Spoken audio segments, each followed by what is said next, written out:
जम्मू कश्मीर का एक नक्शा आपको दिया। चलिए, एक हिस्सा पाकिस्तान के पास में, उस पर भी आज फॉरेन मिनिस्टर साहब ने कहा कि हम वापस लेके आएंगे। किसने रोका? मुझे बताइएगा, किसने रोका? हमने कभी कहा कि मत लाओ? कभी कहा? हम कहते हैं अगर लाना है तो लाइए। लीडर ऑफ द ऑपोजिशन साहब ने महाराजा साहब के हवाले से कहा कि हम बार बार उनका इंसल्ट करते हैं, अपमान करते हैं। हमारे तरफ से तो कभी नहीं हुआ। एक जगह बताइए ना आप जहां पे महाराजा साहब की लेगेसी को हमने कहीं जख्म पहुंचाया हो, कहीं नाम बदलाया हो, बताए ना कहीं पर भी। मेरे हुकूमत में, कांग्रेस की हुकूमत में, मेरे वालिद साहब की हुकूमत में, जब पीडीपी और कांग्रेस की हुकूमत थी तब, बताए ना आप कहीं पे हमने नाम बदले? प्रताप सिंह पार्क आज भी प्रताप सिंह पार्क, एसएमजीएस अस्पताल आज भी एसएमजीएस अस्पताल, एसएमएचएस अस्पताल आज भी एसएमएचएस अस्पताल। कहीं सड़कों का नाम नहीं, कहीं पे भी नहीं। लेकिन मुझे बताइए ना आप, महाराजा साहब के जो अगर हम विरासत देखें तो जो सबसे बड़ी चीजें क्या थी? एक जम्मू कश्मीर रियासत, वही देगा ना हमें विरासत में। ये रियासत बना के उस रियासत का आपने क्या हाल किया ना? बताए ना, ये कहने की बात है। ये छोड़िए ना, छोड़िए। और वो दिल्ली ने किया ना, वो आपने नहीं किया, वो मरकज की हुकूमत ने किया ना। 70 वर्ष में क्या हुआ? वो क्या हुआ? 70 वर्ष में क्या हुआ? विरासत में विरासत की बात कर रहा हूं ना आप। महाराजा बहादुर ने विरासत में जम्मू कश्मीर का एक नक्शा आपको दिया। चलिए, एक हिस्सा पाकिस्तान के पास में, उस पर भी आज फॉरेन मिनिस्टर साहब ने कहा कि हम वापस लेके आएंगे। किसने रोका? मुझे बताइएगा, किसने रोका? हमने कभी कहा कि मत लाओ?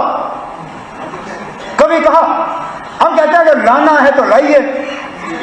अच्छा, यहां पे तकरीरों में कांग्रेस को आड़े हाथों लिया गया। आपने हाजी पीर छोड़ा, आपने ये छोड़ा, आपने वो छोड़ा। खुद बताइए ना आप, जब करगिल का वार हुआ क्या वापस लाया? वो मौका था ना, लाते। मौका मिल गया था, बहाना था आपके पास। पाकिस्तान ने हमला किया था, अगर लाने का इतना शौक था उस वक्त लाते, नहीं लाए। चलिए कोई बात नहीं, उस वक्त नहीं हो पाया। आज अगर ला सकते हो लाइए ना। हम में से कौन सा ऐसा है जो कहे ना लाए? ला सकते हो तो लाइए। लेकिन उसके साथ साथ जब आप वो नक्शा देखते हो ना जम्मू कश्मीर का, उसमें जम्मू कश्मीर का एक हिस्सा पाकिस्तान के पास है, ठीक, लेकिन एक हिस्सा चीन के पास भी है। उसकी बात क्यों नहीं होती? उसका जिक्र क्यों नहीं होता? जब आप लाएंगे ना, मेहरबानी करके जब ये थोड़ा सा हम पे एहसान करिए, जब उस तरफ का लाएंगे तो जो चीन के पास है ना वो भी लाइएगा। लेकिन चलिए, वो दो हिस्से जो चले गए वो छोड़ दीजिए। जो महाराजा साहब ने जम्मू कश्मीर का नक्शा बनाया था उसके भी आपने दो हिस्से किए, लद्दाख को अलग किया। अब आप कहते हो लद्दाख के लोग ये चाहते थे। कभी पूछा आपने उनसे? कभी मालूम करने की कोशिश की? पहले दिन से करगिल के लोग इस फैसले के साथ नहीं थे, ठीक। आज अक्सर बेशतर लद्दाख की आबादी जो है, बौद्ध आबादी, वो भी इस फैसले के साथ नहीं है। आज जिन लोगों ने 5 अगस्त 2019 को मिठाइयां बांटी थी, आज वो भी कहते हैं कि शायद इससे बेहतर तो हमारी हालत जम्मू कश्मीर के साथ ही बेहतर थी। तो पैदल आए लेह से दिल्ली अपने हकूक हासिल करने के लिए, तो वो विरासत का जो हमें मिला था वो भी नहीं रहा। और विरासत में महाराजा साहब क्या छोड़ गए हमारे लिए? स्टेट सब्जेक्ट लॉज, कि हमारी जमीन हमारी, हमारी नौकरियां हमारी। कहां है वो लॉज ना, कहां है वो कानून? आज आपकी जमीन पे आपका क्या हक है ना? कोई भी आके ले लेगा। आज आपकी नौकरियों पे क्या हक है आपका? इससे अच्छा तो हिमाचल का हाल है। हिमाचल पे फैक्ट्री लगती है तो वहां कानूनन 70% जो है मुलाजिम हिमाचल के होने हैं। वहां अगर होटल लगता है तो 70% मुलाजिम हिमाचल के होते हैं। आप बताइए ना कौन सा ऐसा कानून यहां पे है?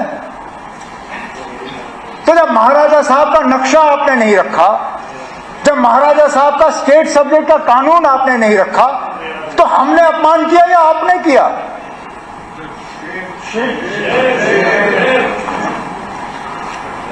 लेकिन चलिए कर लिया। फिर 13 जुलाई पे आप नाराज हुए, आपने वो अल्फाज इस्तेमाल किए जो स्पीकर साहब ने मजबूरन उनको एक्सपंज करना पड़ा। लेकिन आपकी और हमारी सियासी सोच बिल्कुल अलग है। आपकी आइडियोलॉजी हमारी आइडियोलॉजी, उनमें कोई मेल नहीं है। लेकिन कम से कम जब हम अल्फाज इस्तेमाल करें तो सोच समझ के करें।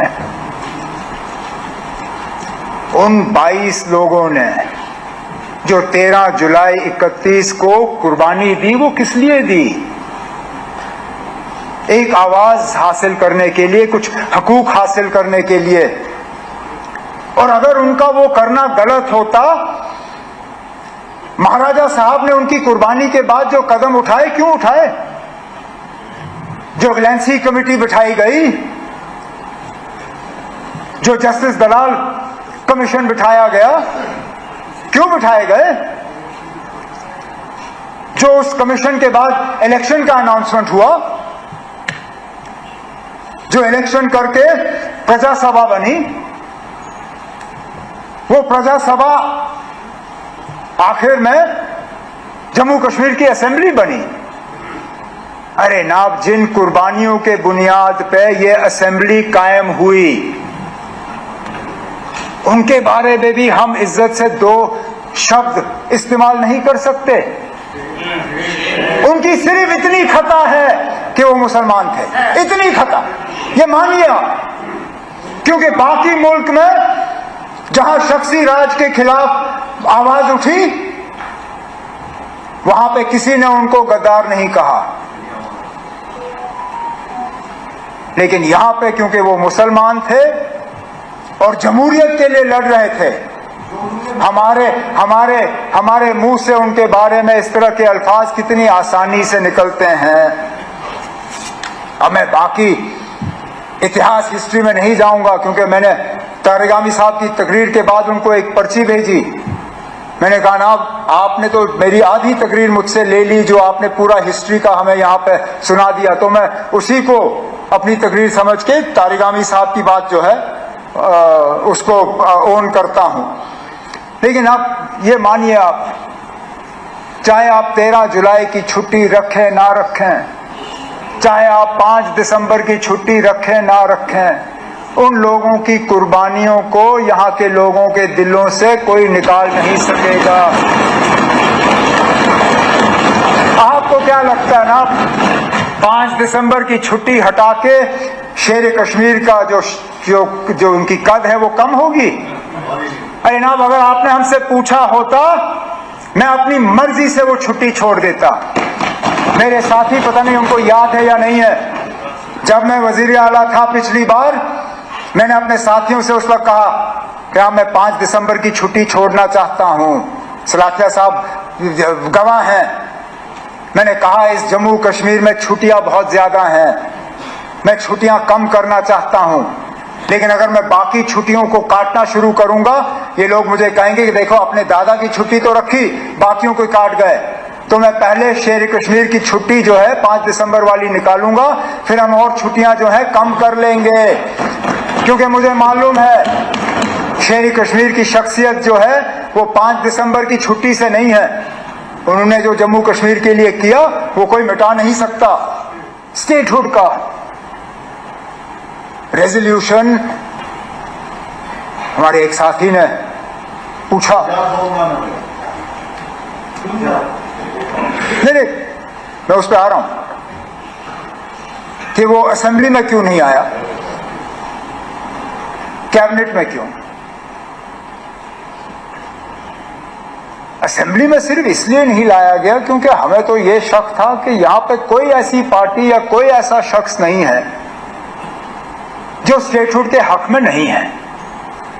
लेकिन अगर सजाद साहब को शक है कि यहां कुछ लोग ऐसे हैं जो स्टेटहुड के हक में नहीं है, लाएं रेजोल्यूशन। में आज कहता हूं ना, हमारे तरफ से सारे मेंबर उसके हक में वोट डालेंगे। वैसे भी शायद कल या परसों उन्होंने वैसे भी हाथ ऊपर करवा के 2 रेजोल्यूशन तो यहां पास कराई थी, ये वाला भी पास करा देते, हम अभी वहां हाथ ऊपर कर लेते। नहीं ना, ये वाला अब इनसे बात करके करवा लीजिए, लाइए ना, इनसे मशवरा कर लीजिए, आपके वहां बैठे हुए हैं, लाए ना, हमें कोई एतराज नहीं है। लेकिन उसके साथ साथ जब तक हमें स्टेटहुड वापस नहीं मिलता तब तक गवर्नेंस पे क्लैरिटी के लिए जो बिजनेस रूल्स जो हैं उन्हें फ्रेम करने की जरूरत थी। अब बेशक थोड़ा वक्त लगा, लेकिन कल रात को कोई 8 बजे के आसपास हमने कैबिनेट की मीटिंग की, हमारे बिजनेस रूल्स जो है वो फ्रेम हो गए हैं, कैबिनेट ने उनको मंजूरी दी है। उस मंजूरी को अब लेफ्टिनेंट गवर्नर साहब के पास भेजा हुआ है और उम्मीद की जा रही है कि उस पर जो है मंजूरी दिलवाई जाएगी, ताकि कम से कम जब तक ये सिस्टम जो है हमारा है, मैं तो मान के चल रहा हूं कि टेम्पररी है, लेकिन जब तक है ठीक तरह से चलना चाहिए, कोई कंफ्यूजन की गुंजाइश रहनी नहीं चाहिए। वो कंफ्यूजन कम हो, उसके लिए ये जो बिजनेस रूल्स हैं ये चलें आगे तो अच्छा है।